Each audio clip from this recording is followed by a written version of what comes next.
Hello guys, আসসালামু আলাইকুম। আমার ইউটিউব চ্যানেলে আপনাদের স্বাগতম। আশা করি সবাই আমাকে সাপোর্ট করবেন। চলুন আমাদের ছাদ বাগান দেখাই। এই তো আমার ছাদ বাগান। এখানে আমি অনেক শসা গাছ, লাউ গাছ লাগিয়েছি। এই তো দেখুন আমার লাউ গাছ এখনো মাচায় ওঠেনি, কিছুদিন পর উঠে যাবে। এদিকে আমি অনেক শসা গাছ লাগিয়েছি, শসার ফুল এসেছে প্রচুর।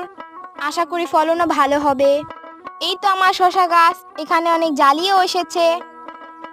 এই দেখুন অনেক জালি এসেছে, অনেক ফুলও এসেছে, দুটো শসাও হয়েছে।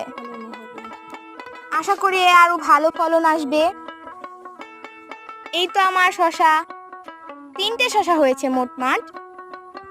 ওইটা দেখলেন, এটা একটু বড়, এটা আশা করি কালকে ছিঁড়তে পারবো। এটা আর একটা শসা। এই তো আমার লেবু গাছ, কালকে শসা তোলার ভিডিও শেয়ার করবো ইনশাল্লাহ। আল্লাহ হাফেজ।